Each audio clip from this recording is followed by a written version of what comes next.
Tengo como un año que me mudé para el Welcome back to MoMo on the Move, everybody. It's been a hell of a year. We're starting off 2020 right with a podcast with the one and only Rickstarrbaby. Yes, sir. Yeah, it's been a minute. I've been trying to get a hold of this butterfly since the moment I met him for this podcast. He and I met probably April. He and I met when I met Thor out here in LA. And oh, really? Yeah, that was the first time I met you. Well, that was my first meeting with Thor too, like out here in LA. Yeah, so Thor and I, everybody knows, we went to school together, but we weren't like friends until we knew of each other, and then we came here, and then he invited me out to his birthday, and you were performing, actually. Where? Which was this? I think was it was Gasolina? like it wasn't a Gasolina party. It was like it was a mellow intro to your parties. It was a treehouse.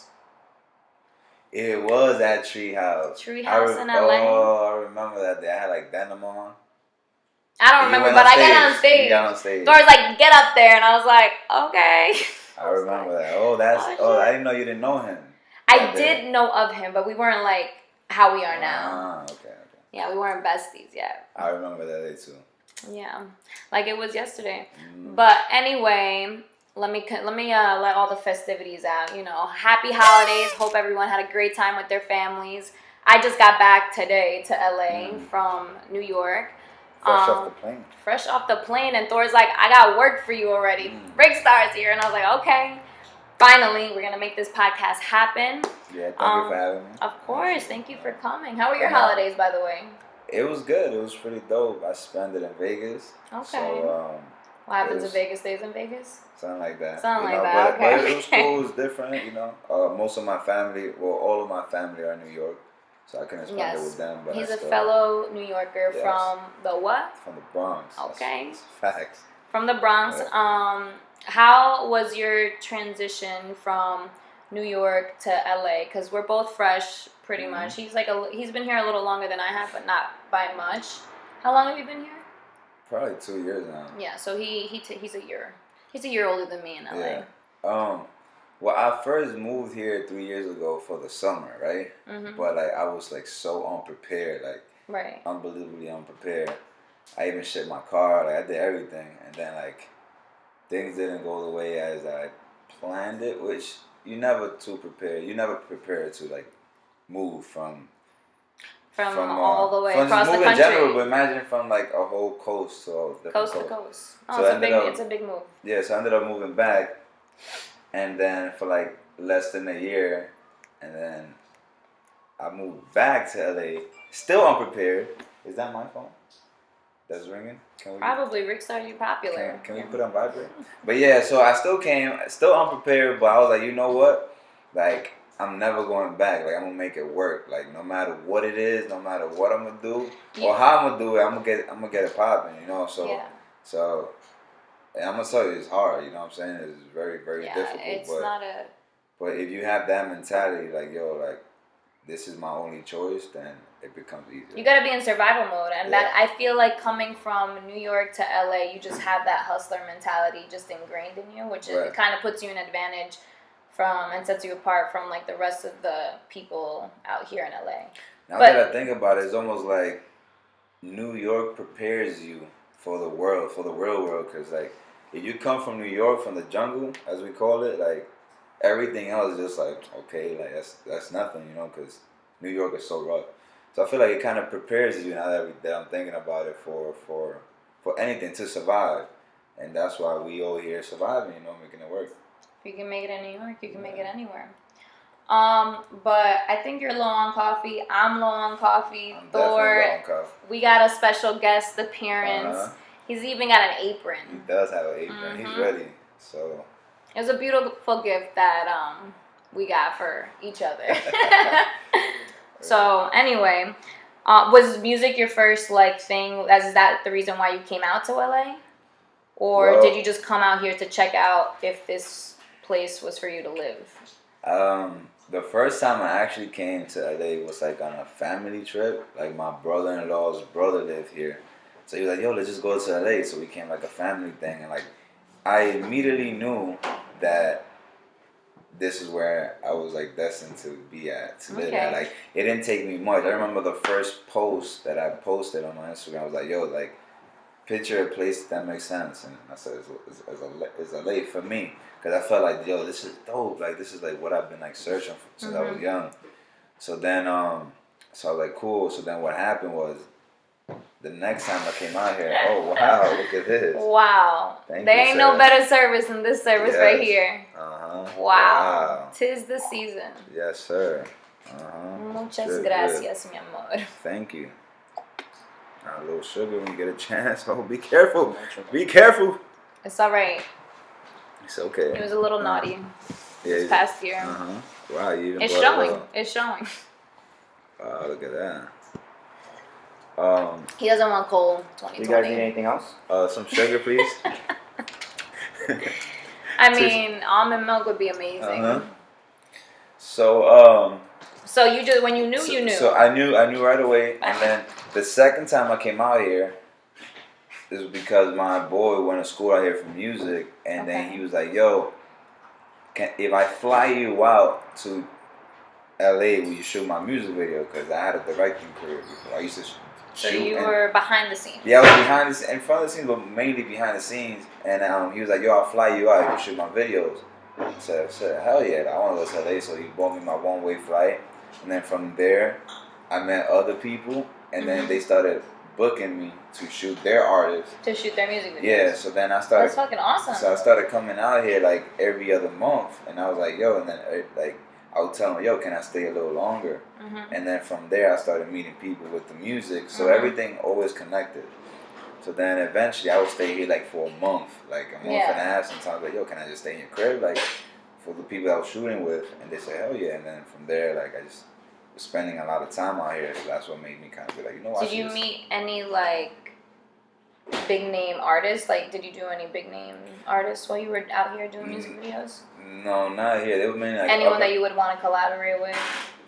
Nah, they was just like, you know, like pop artists, like English pop artists. But they was really talented. But from there, like with the music stuff, that's how I met like Too Deep. Okay. And then me and Too Deep. Sure. Thank you.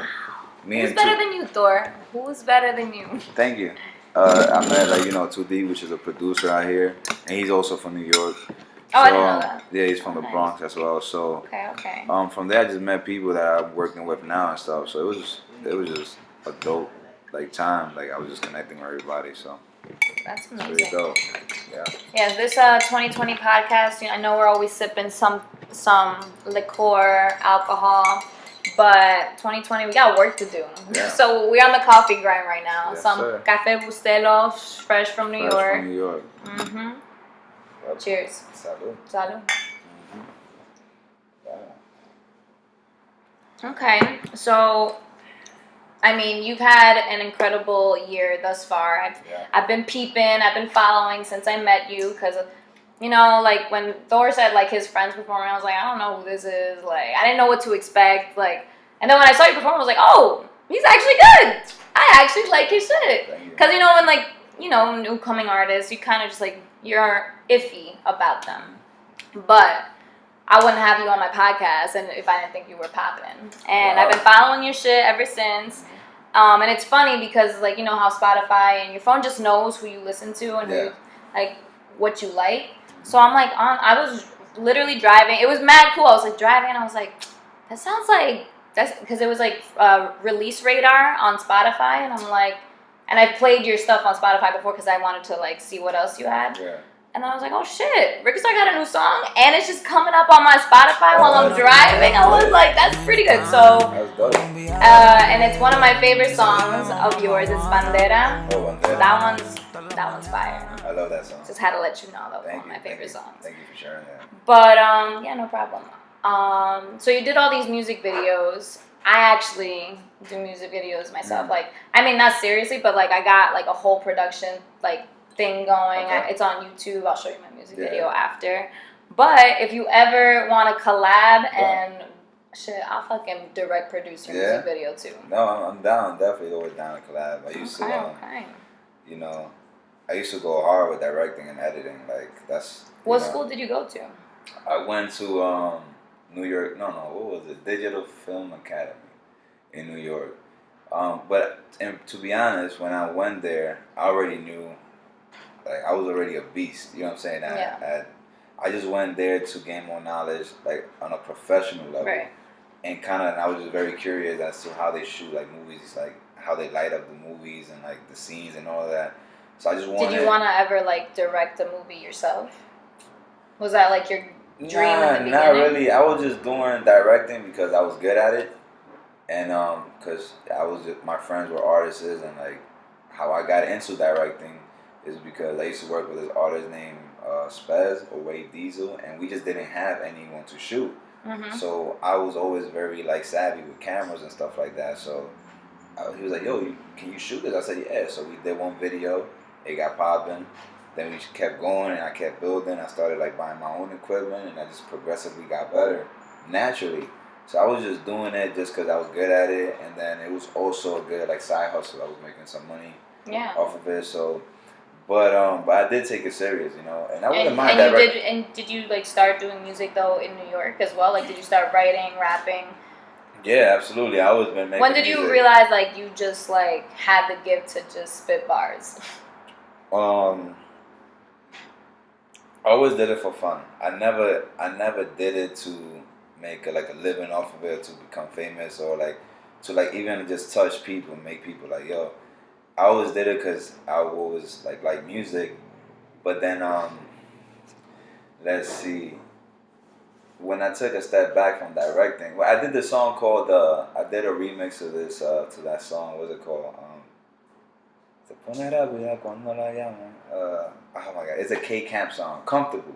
Oh, okay, yeah. Yeah, so I did a remix of that, and that was, like, one of the first times that I got love for it. You know, like, I got love for my music. I'm like, oh shit! So I started. Where did you release it? SoundCloud? It was like SoundCloud, you know. And before, I never studied rap. Like, I never studied music to be a rapper. I just always enjoyed music. But when I started taking it serious, I started studying how, like, melodies work, and like how to actually construct a song and how to get better. So yeah, no, it shows.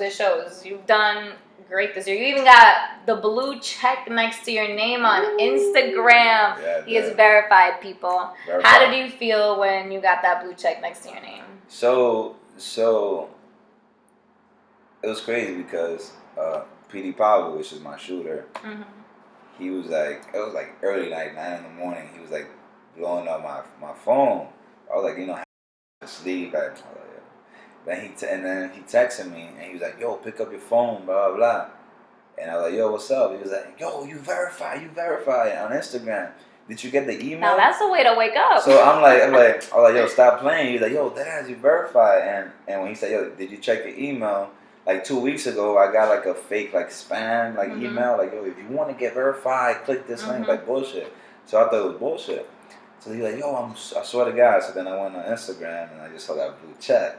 And I was like, "Oh shit!" Like how? Like, and it was just like it was like a celebration because we worked so hard this year. We done so much that it was just like, you know, it was a cool like reward. Like, yo, like this is like a validation. No, that's amazing. Yeah. That's fucking awesome. You just like that. Like, you didn't even like, because people, I feel like, buy that shit. Like, so, you didn't even know that this shit was coming. It just came to you. Like, that's fucking amazing. So there's a few ways to get verified. You either got to be part of like a record label, you know, like, or like, let's say if you go to American Idol, like, you know, if you're part of a big show, a network, you could get verified. Verified rewards you when there's a lot of like engagement, like, but you need like hundreds of thousands. Sometimes, like, what's the number that you have to hit to be like? But it's not even a number. It's not even because you don't know how. I don't even know how it works. I don't think anybody knows. There's people with 1 million followers that doesn't have a blue check. I have like 38,000. So to me, I was just like, yo, this was just like a gift from God or some shit. Because, that's awesome. Because not saying that I don't deserve it, but like the numbers, you know, I've known people with way more followers than me, more engagement, and they don't have a blue check. So I feel like it was just like a gift. And it was crazy because it was literally right before the Latin Grammys. Okay. That we went to. And it was like it was like that same week. So I got that blue check. So it was like, yo, we on, let's go. and then we went to the Latin Grammys. How was that? The Latin Grammys? Yeah. It was dope, Did man. you get to meet any of like people that you would want to collaborate in the future with? I met Sedge. I love him. Yeah, he's fucking a big ass teddy bear. He's mad cute. He sounds. I met him. I met Daleks. I met a bunch of cats. I know that De La Ghetto already because I opened up for him. I met a lot of dope people. It's a good week because there's a lot of artist parties and you could like see them, touch them. You could like talk to them, you know. So it was dope. It was cool. And definitely very inspiring. Yeah. And who's like one person that you'd like to work with in the future? Well, now because you already got the ball rolling. You're at the Latin Grammys. You went to that Hard Fest over the summer. Yeah, we went to a Hard Fest. You got verified. What else did you do? You got all your Gasolina parties under your belt, which kind of gained you recognition. We opened up for Ivy Queen, De La Ghetto, Nati Natasha, Rakim McKenway, Anuel, Jay Cortez. This was all when? This year. Wow. All in LA or? No. Ivy Queen and De La Ghetto was in Portland. Okay. Jay Cortez was in Anaheim. Who else? De La Ghetto, Ivy Queen. Have you performed in New York? No. Haven't performed back home yet? I haven't performed in New York yet. But, coming soon, hopefully. Coming soon, 2020? Yeah. Okay. It's exciting. What was, this journey isn't easy for any artist coming out here to LA. What was the hardest obstacle you've had to overcome being here on this journey to stardom? Because he's a star. You said the hardest? Hardest. I think it's just not forgetting why you're here. Like, just, you got to keep reminding yourself why you're doing what you're doing and not lose track of that. Not lose track of yourself because it's easy. It's also very easy to quit because it's hard. Like, it's fucking hard being an artist and being that guy that thinks ahead, like unrealistic shit. Like how many people think it was impossible to make $1 million? So like to be at that level that it's a 1%, like the 1% control, so staying consistent is definitely hard when you have like people doubting you or there's just obstacles that just seem like there's no way I could do that, you know? We're set up to dream small, Mm-hmm. But since a young age, I always dreamed big. I always used to say, I feel you. To my mom, like, yo, I'm gonna buy you a mansion. I was like 4 years old. I'm gonna buy you a mansion. Like, you're gonna have like maids and shit. That's you know what I'm something saying? I want to have. You know what I'm saying? Buy me a mansion and so shit. it wasn't like a mistake that I ended up being. Yeah, I mean, my thing is like, if you're not dreaming big, why are you here? Like, what's the point? Like, you have to go big or go home. And like, I had a lot of people like saying, why are you going out to LA? You could do this out here. And I'm like, first of all, you guys are just a motherfucking distraction. I fucking love my friends and family. Like, there's no one, like, they're incomparable. Like, their friendships, their love, all of that. But, like, being home, like, every time I go home, too, for, like, this is my second visit being back home, like, after moving to LA. And honestly, like, I love them, but they're just such a distraction. Because if you're not with your friends, you're with your family. If you're not with your family, you're with your friends. And, like, it took a lot to sacrifice that love and support to come out here and just kind of like focus on what you got to do to get where you want to be. It's all sacrifice at the end of the day, like, and it's just a lot of people don't understand why you're doing what you're doing, and a lot of people shut you down, but it's because they are afraid of pursuing what they really want to do, and they see you chasing your dreams, so they feel like, damn, I can't chase my shit, so let me put you down so you can feel like less good about what you're doing. Which is a disease, you know what I'm saying? So I feel like I want to, like, first of all, you got to try. Bring it to the top. You got to try to help those people out. Like, you know what I'm saying? You got to try to influence those people. And once, like, you see, like, they're not, like, you got to get rid of those people from your life because, get rid of that toxic energy. Yeah. Because what's that saying? The thing attracts. Your vibe attracts your tribe, baby. No, the other shit, what was it? Damage attracts damage. So like, and then misery loves company. Yeah. So like, So if you're bringing good energy out there, good energy will come back to you. Right. Guaranteed. Okay. Also, I don't know if I mentioned it, but now that I'm looking at him again, we gotta take note of this, the Rock outfit. You know, some people like... It's still Halloween. Yeah, some people... Stand up. You gotta give a little turn. Una vuelta. You know what I'm saying? Like, we got the turtleneck. What you talking about? We got the bam. You know what I'm saying? The gold chain with the black turtleneck. You know what I'm saying? Yo, some people were like, Rickstarr or The Rock? I don't know. Comida roca here. You know what I'm saying? It's that plátano power. You just keep growing. You keep just growing need my the fanny gains. pack. You know what I mean? Yeah, we'll get that in the next episode. Definitely. Okay. So what sets you apart from the rest of the new coming artists now? Like, what makes you incomparable to those hustling for the same dream? I feel like I have a crazy drive. And that's important.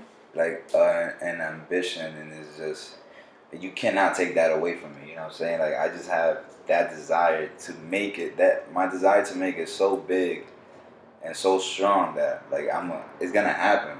Within this time, it's gonna happen. And I feel like I'm so determined to win that, like no one can get in your way. No, and then it's so easy for, like I said, people to quit and to feel like, you know, and everybody gets insecure and everyone doubts themselves. But I feel like I have I have something in my brain that just tells me, like, yo, keep going. And, like, I'm pretty good, like, at what I do. Like, I'm confident in my music. You know what I'm saying? And I have a lot of influence. I listen to all type of music, English, Spanish, like, so I feel like one thing about me, I'm like a sponge. Like, you know what I'm saying? Like, I teach myself things. You know what I'm saying? If I don't know something, I teach myself. And it's a good skill set to have. And I encourage, like, all the kids to do that. Like, when you don't know something, YouTube it, Google it. Because I feel like I could do anything. It's because I teach myself. I mean, if you put your mind to, you could do anything you put your mind to. It's all these corny quotes, like, people, like, when you grow up, you're like, nah, yeah. But, like, when you're actually there, like, that, it's as simple as that. Like, like Nike, just do it. Like, literally everyone's like, so where do you start? I'm like, you just gotta fucking do it. Like, you just gotta, you know, take fucking life by the balls and just fucking run with it. Because if you don't, you're just gonna be stuck forever wondering what if. And also, you can never be too prepared. Like, I keep saying that. Like, you can, like, people always want to wait for the perfect time. No, I'm not ready. No, I gotta save a little more money. It's like, excuses. But it's just, you're just stalling at the end of the day. And I understand you're scared. It's a scary thing. But you just gotta, like, take that leap. Excuses. No excuses, just solutions. That's the 2020 vision right now. So is there anything that, you know, your fans, me, people that, like, really support you can look forward to seeing you do this upcoming year?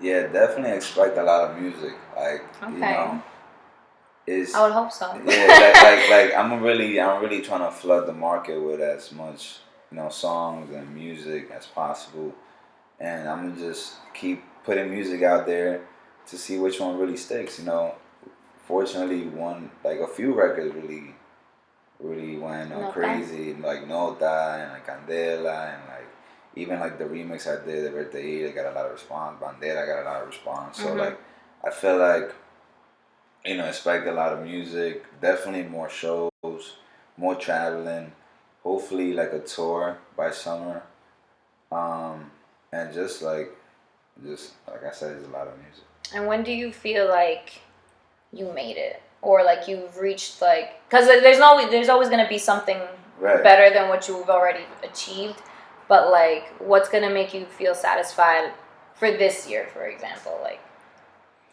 winning a Grammy, like I feel like I know I made it when I'm able to take care of my whole family, which is the goal. You know what I'm saying? Like, fair enough. Like, for them, like, to just live comfortable and, like, you know, not struggle. Right.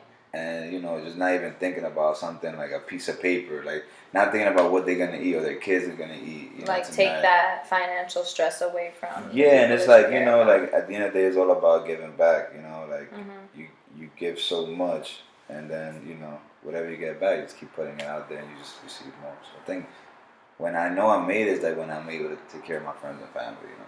I agree.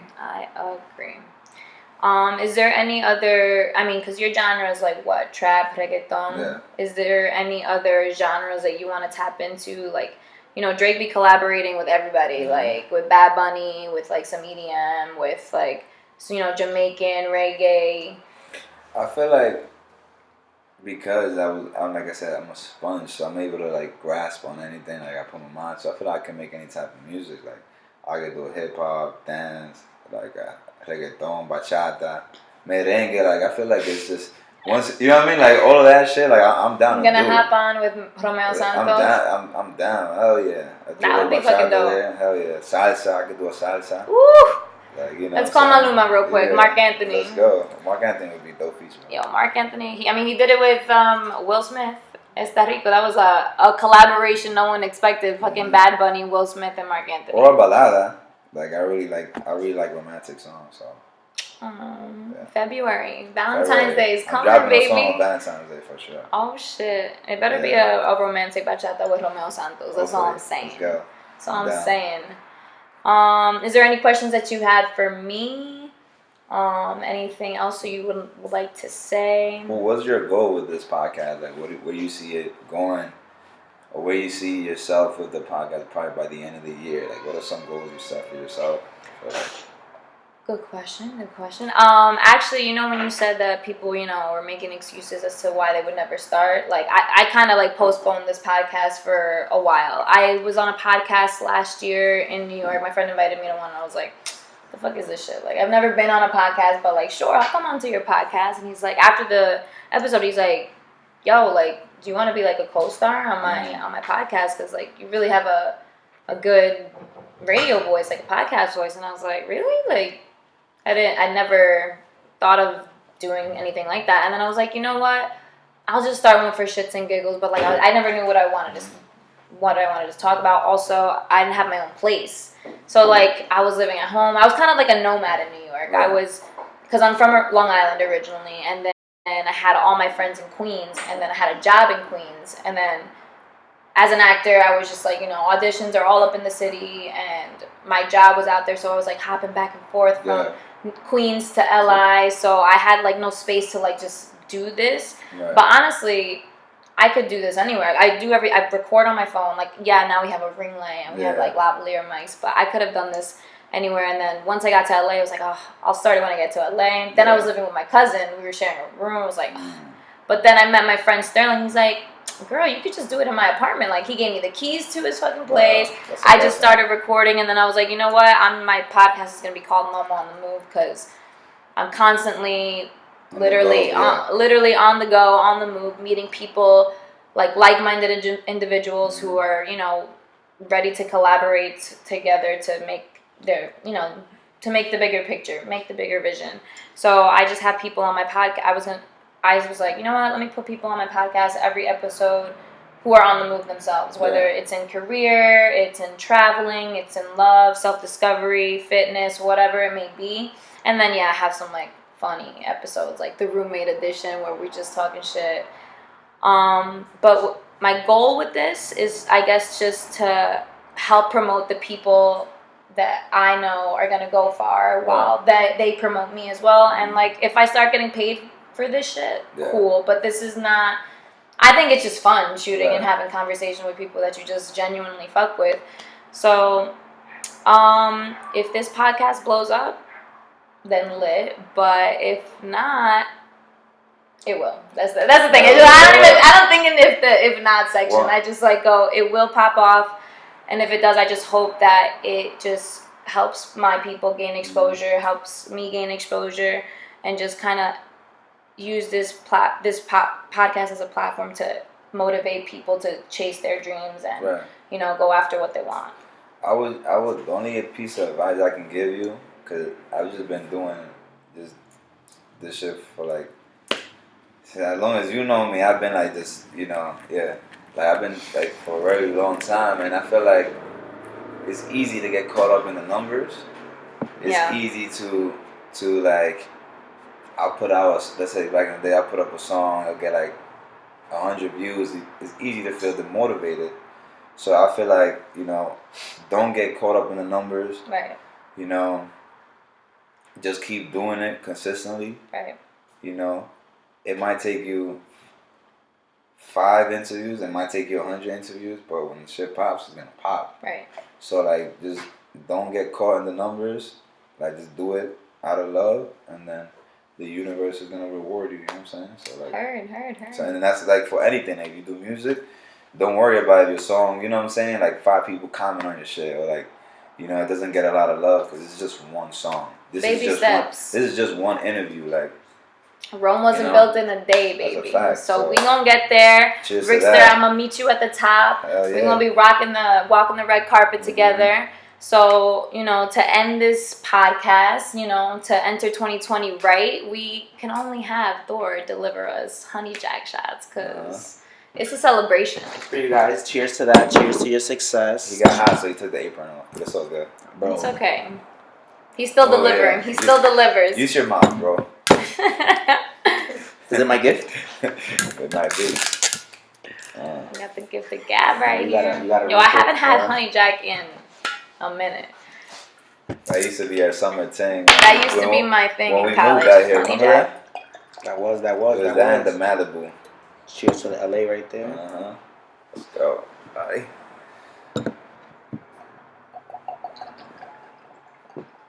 The problem is when you start drinking, you don't want to stop. Cheers to y'all. Salud. Salud. Mm-hmm.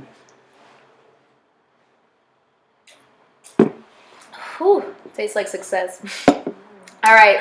And like Jack Daniels. Yeah, that was a good one. I have a Well, question for both of you guys. what's up? Being Dominican out here in LA and chasing your dreams when everyone else is doing it from a different background. I mean, you touched on it that you guys are from New York, but as Dominican upcoming professionals in the industry, is that a pro, a con, an advantage? Have you guys thought about it? Because, you know, Dominican people don't stop. We hungry motherfuckers. I think Is it refreshing when you tell people that you're Dominican and you're not like everybody else that's doing that out here? I think it's most exciting that I'm in a place. Like, I feel like I have a lot of advantage. I feel like being Dominican is such an advantage because we just have so much culture. We have so much sazon. So much sazon, so much flavor, so much character. Like, you know, you'll remember when you meet a Dominican. You feel me? Like, Deadass. And then I feel like being a Dominican is from incomparable New York, in itself. That's facts. And being a Dominican from New York in LA, a place that there's barely any Dominicans, I feel like It's a rare sighting. you have an advantage. As much as we are set up to fail, coming from where we from, growing up from where we grew up, I feel like, yo, you gotta find the blessing in your situation. Like, everyone has a shitty situation. Everyone comes from a certain place. Everyone has their struggles, but you gotta find the beauty in that, the positive in that. And I feel like, you know, I'm very proud to be Dominican. Yeah. And like, you know, it's un orgullo at the end of the day, you know. Yeah. So I feel like we in a place, we in the West Coast where like we could really set a name for ourselves. And I feel like it's so crazy that Dominicans really don't come out here. You know what I'm saying? So I feel like maybe we could be the first ones to be like, yo, y'all could do it here too. Like, it's not just New York or Boston or like, you know, like, yo, come to LA, see where's it at. Because I feel like a lot of people don't leave their comfortable. Of course, people don't like to be put in uncomfortable situations, but I feel like the people who rise to the top are the people who succeed and in those uncomfortable situations. And you know, it's scary, but somebody's got to do it. And those people who, you know, conquer those uncomfortable situations are the ones that, you know, succeed. And honestly, being Dominican and of Latin descent, and not just Dominican, I'm Dominican and Salvadorian. So I got like both sides, the Caribbean, the Central American, and first generation, like to ever go to college. First generation here because my parents were born in their respective countries. The success just tastes so much sweeter because they just didn't have those opportunities when they were living in their country. And when they came out to this country, it's not like that was their dream. It was like to provide for their family that they wanted to start because that's what they knew. Like that's the traditional goal, like to raise a family and whatever. So like I feel like my dream is so unconventional to them because they were like, why don't you want to be a doctor, a lawyer, whatever? Like, because this shit is iffy. It's not guaranteed. This like actor, musician type shit. So to prove to them that I can make it with the hustle and drive that they gave me, like would be, that's the dream. That's the goal. Like, kind of just to make my family proud, doing what I love, like no matter the circumstances or like the obstacles that come my way. So what keeps you grounded? Because Rickstarr, I've been following you for years, and as somebody, I wish you had a third mic. as somebody that comes from living on Arthur Avenue, as somebody that comes from living in Little Italy, somebody that grew up going to PS 195, in the hood across from the projects. What grounds you so when you are walking down the Hollywood Walk of Fame and everybody stops you to take a picture with you? I remember I went with you to New York and people stop us to take pictures with you and autographs. What grounds you when you are in those type of scenarios? How do you sometimes differentiate the dream from, wow, this is really my life? What keeps you what keeps you grounded when you get so much success and fame? I say like I basically how I was raised. I was raised in a good home where like I was instilled with like being humble and caring for your family. Like I think when you care a lot about I'm not even gonna say just your parents, because not many people get to grow up with two parents, let alone one parent. But like, I feel like when you grow up as a family person, like you develop a different type of love and care, and like it's a selfless type of love. Yeah, and then like I feel like like you want to do good, like you genuinely inside of you want to do good, and I feel like that keeps at least me humble, knowing that I'm doing everything for my family, right? So I've had my taste of fame. You know what I'm saying? I had my taste of success and different types of fame. You know what I'm saying? Like, I remember I done this lottery prank thing where like, I just convinced. It's my gift. I convinced. Let the people know what your gift is. So I literally did a social experiment. I convinced the world that I won the lottery. And like I had like I'm telling you, like I had like a million shares on Instagram posts. Like I've had that taste of fame in that sense. I'd done other social experiments. I had like taste of fame from that. I had a taste of success. Like so I already been there, and to me that's just like that's cool, but it's not enough.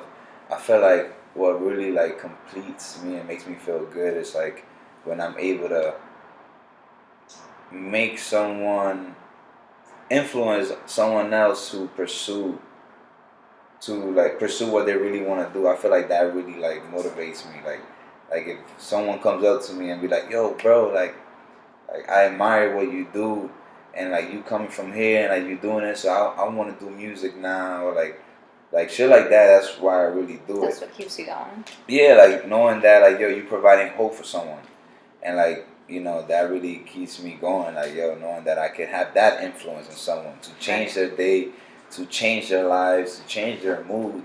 Even with the music, I'll get messages like yo, I listen to your music every day because it helps me, it keeps me happy, or like it makes me want to dance, it makes me feel good about myself.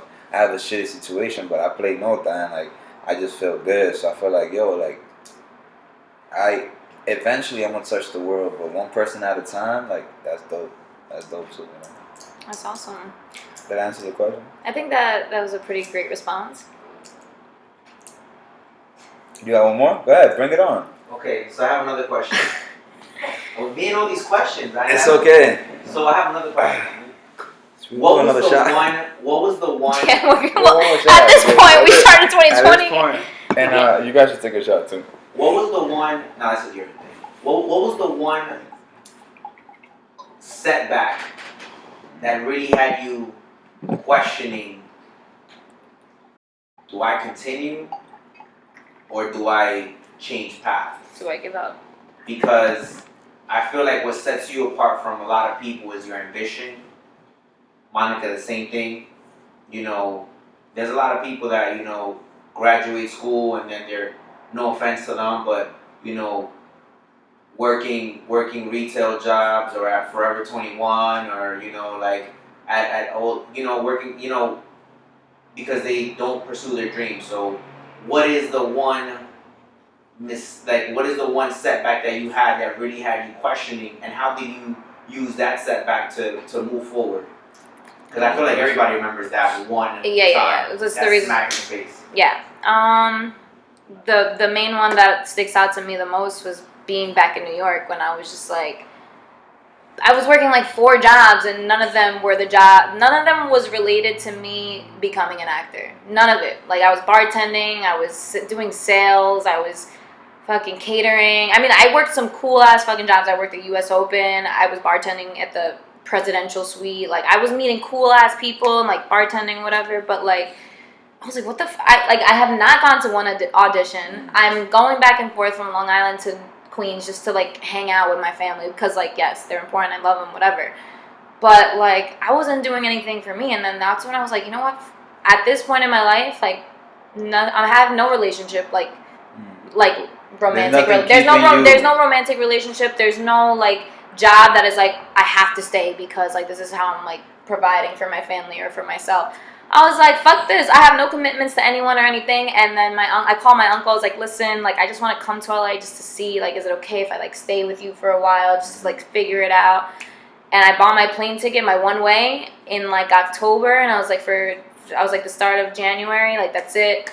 I told my mom and my dad, and they were just like, I was like, oh, I'm just gonna feel it out. I'm gonna see what's up. And they're like, okay, sure. And then like once December hit, the bar that I was working at, they lost their liquor license and they closed down. And I was like, oh, that's great because in 2 weeks I'm leaving. So I was like, and the 2 weeks was like holidays. So I was like, I wasn't trying to work those. So I was like, all I know is like during that year, I was like, I'm just gonna save up for a car. And I was like, the only plan that I had when I came to LA was like, I'm gonna get here, I'm gonna stay with my uncle for a little bit and buy a car the first week. Like I'm just gonna be out, like looking for this car. Because without a car, I was gonna be stuck in California. So that was like my first purchase. And then after that, I got a job, met the people that like have really made LA a home for me. Like my boxing coach I met at my job, Amina, Veronica, shout out Sterling. Sterling's the guy who like, you know, my friend who, you know, allowed me to start this podcast. Thor, best roommate ever. And best waiter. Best everything. Thor, who's better than you? You're the man. So like that moment, just like I just felt like stuck in New York, that I wasn't progressing to what I wanted to, you know, overall like reach. I was like, it's time. I just gotta peel the Band-Aid off and just fucking go. And that was a big point. That was a big moment for me. But you gotta admit, you do miss that job at Sin City though. I mean, I was making money, but like what's it wasn't. Sin City for those who don't know? It's a nightclub that Monica used to work at in New York, where she used to work on the pole. But okay. No, Cardi made it. Shit. Can you re-ask the question for me? The question. Can you repeat the question? No, also, I'm not a stripper. Just the question disclosure. Is, what was the one obstacle that knocked you on the floor to your knees, and you really said, fuck that. Is this worth chasing? That really made you second guess everything? Because I feel like everybody goes through this one point in life, and it's like their low point, and then from there you're like, nah, I'm gonna take this, I'm gonna eat it, and this is gonna make me stronger. Yeah, I'm gonna be very transparent here. I feel like knowing that you don't got it, but knowing that your family don't got it like that is different. You know what I'm saying? I feel like when I know like my family is struggling and like I can't do nothing about it, that shit hits. You know what I'm saying? It's just like, yo, fuck, or like when I hear like, oh, my nephews don't got clothes. You know what I'm saying? I'm like, yo, how are they gonna figure out the rent for next month? Cause their dad got deported because ISIS was fucking around. You know what I'm saying? Like dumb shit. And it's just like, yo, like I feel like helpless. Like, yo, what? Like a piece of paper is determining whether you eat tonight or not. You know what I'm saying? Like a piece of paper is determining It's whether crazy. you eat tonight, whether you have lights in your crib, whether like you have new clothes to go to school with, like books in it, like, you know. So I feel like, yo, like whenever I hear those shit, it breaks my heart. Like when I hear my parents struggling, I feel like, yo, like I should be at a point where I'm providing for them. They gave up so much for me to do what I gotta do. Like I should only like give that back. So Right. I feel like, you know, there's times that I feel like, well, anyone feel like, yo, like, should I just get a regular job and just, you know what I'm saying? Like, just support them with that job? Should I just get a safe career job to, you know, provide and support for them? But I feel like I'm destined for something greater than that. And if that's sacrificing time from them, I know that in the long run, I'm thinking about big millions of dollars. You know what I'm saying? I want to take care of my whole family, not just my parents. You know what I'm saying? Right. So I feel like there's been times where I get that phone call and it'd be like, yo, fuck, like, I should be working harder. You know what I'm saying? So I really feel like those things really like fucks with your mind, but you gotta just keep going. So it makes you keep going? Yeah, no, like I kind of felt that too when I was back in New York, the holidays. Everyone's just trying to pull miracles during Christmas, but I'm like, I know damn well that it's a struggle enough just to like, you know, keep the mortgage up or whatever. But that's kind of like why I was like ready to leave the house after, like, you know, I got my two-week fix with my family and friends, spent the holidays with them, but I was like, all right, I'm ready to work and, you know, be able to give them more like this coming year and the following years to come. But, you know, we just got another shot sitting in front of us right now that needs to be taken. So we're gonna end this episode of Momo on the Move on this Honey Jack. And, you know, I just want to thank you for coming. Thank you for having me. And staying, because I know you got to go back. You got to go back to work. I gotta go back to work, yes. But Thor, thank you for making this podcast happen. He just picked me up and said we're doing a podcast once you get off the plane. I was like, okay. I want to end Let this me interview. prepare these questions. You flew into work today, remember that? I flew into work today. We should end this interview two ways, right? First, we should give an advice, Okay. right, to whoever's watching, All right. and also we should ask something so people could give us feedback. Okay. Maybe, you know what I'm saying, whatever. All right. So what's one piece of advice you'd like to give the viewers? The same shit I say every single time. Don't let anyone tell you can't do shit, that you can't do what you want to do, that is unreal, that you can't do it, you know what I'm saying, that is unrealistic, that nobody ever done it from where you're from, that, you know, that it's just not possible. Yeah.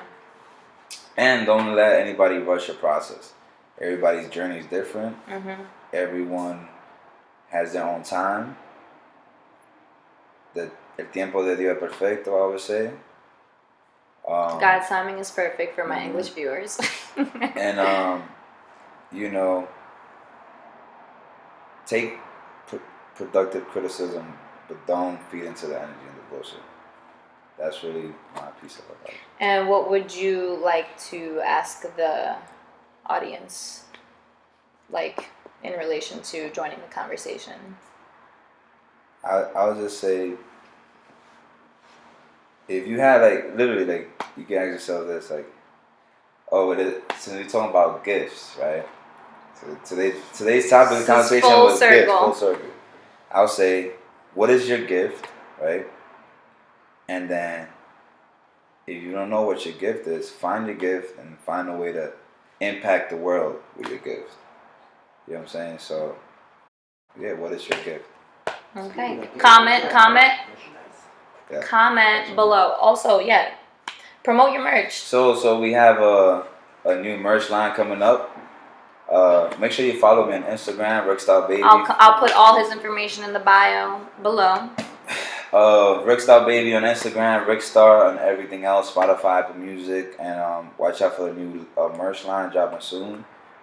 We just got the confirmation that we'll be performing at Cali Bash the 10th and the 11th, I believe. So tune in for that. And that's this month. I'm excited. Yeah, I'm gonna buy your merch. And then yeah, it's gonna be lit, man. All right. Do you have any? A piece of momovation? Of course, I always have momovation for my viewers. Honestly, for those out there, you know, still struggling, you know, whether they should quit that 9 to 5 that isn't, you know, progressing them to the next level, you just gotta peel the band-aid off and fucking get after it, because if you won't, someone else will, and you have to have that survival mode mentality always, but like not to the point where it's gonna stress you out, but to the point where it's gonna, like, you know, put some fire under your ass to accomplish your goal, because that's just the only way you're gonna get shit done. Don't be afraid, just peel the band-aid off, and sometimes you're just gonna have to make these sacrifices. But those sacrifices, the people like that you let go are gonna realize in the end, like, that that's what you needed to do to get to where you want to be. And, you know, don't forget about the little people. Stay humble, stay grounded, and get after it. Leave them a question. And a question that I have for you guys is, do you think Rickstarr really looks like The Rock in this outfit? It's a good And tag The Rock, you know, because he needs to see this, because we got his twin right here, his doppelganger, Dominican version, and he ain't never seen that shit before. All right, so let's cheers to a great podcast. Salud. Salud. Huh. All right, and catch us next time on MoMo on the Move. Peace.